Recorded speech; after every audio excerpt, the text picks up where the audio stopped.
Sarpanch issue Dhangar जी, कृष्णकांत जी, हमारे संकुल के आदरणीय प्राचार्य जी, हमारे बीच में बरखेड़ा पंथ के पूर्व सरपंच दिनेश कारपेंटर जी, लूना हेड़ा के सरपंच सिंदम साहब और सभी हमारे शिक्षक गणों की टीम, हमारे पटेल साहब, हमारे गुरु आदरणीय कारपेंटर साहब, कराड़ा साहब, हमारे गुरुजन एक और हमारे सैनी साहब और सभी उपस्थित आशीर्वाददातागण। आज बड़ा ही हर्ष का विषय है कि सिंदम साहब का आज रिटायर का कार्यक्रम हमारे बीच में सेवानिवृत्ति का कार्यक्रम यहाँ पर आयोजित किया।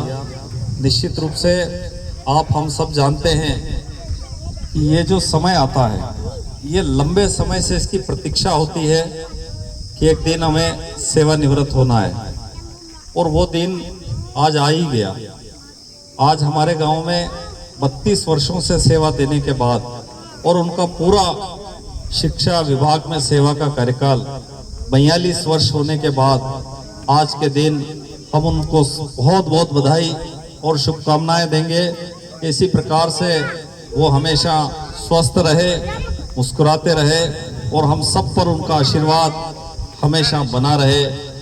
मैं सोचता हूँ कि गांव के बारे में और सिंदम साहब के बारे में आप लोगों ने इतना लंबा चौड़ा वृतांत बताया, इसके बाद बोलने के लिए ज़्यादा कुछ बचता नहीं है क्योंकि काफ़ी समय हो गया है।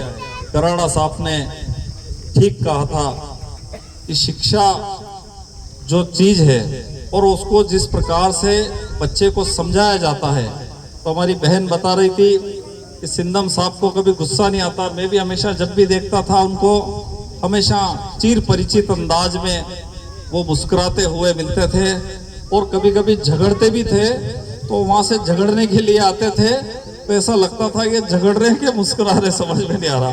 तो अपने हक की लड़ाई हमेशा वो स्कूल के लिए लड़ते थे। जब यहाँ कार्यक्रम होता था, चौधरी जी ने, हम सब लोग बैठे रहते थे, लकुम साहब ने, सारे लोग उस समय कहते थे कि भैया यहाँ खाड़ा साहब बोलते थे कि इस गांव में, यहाँ इस स्कूल में ये देना। सिंदम साहब अपने उसी तेवर में खड़े होते थे कि भाई यहाँ देना, तो वो कहाँ से आया, वो स्कूल कहाँ से आया। तो मैं हमेशा देखता था सिंदम साहब दूर बैठे और बहुत देर तक वो गुस्सा नहीं कर रहे थे। फिर मैं उनको छेड़ता था कि सर आपकी बात बोलो ना। तो निश्चित रूप से आज चूंकि हर्ष का तो विषय है, लेकिन ये सेवानिवृत्ति का कार्यक्रम एक ऐसा होता है, इसमें चेहरे पर हमारे सबके उदासी है। मतलब हम सबको अच्छा नहीं लग रहा है कि आप यहाँ से आज सेवानिवृत्त हुए हैं, लेकिन सबको जो है, सबके जीवन में ये जो सेवानिवृत्ति का काम आता है, तो निश्चित रूप से आप बहुत आगे बढ़े। सामाजिक क्षेत्र में, राजनीतिक क्षेत्र में और अन्य क्षेत्रों में भी आप निरंतर प्रगति करते रहे। इन्हीं के शुभकामनाओं के साथ मैं पुनः धन्यवाद, वंदन, अभिनंदन करता हूँ। जय हिंद।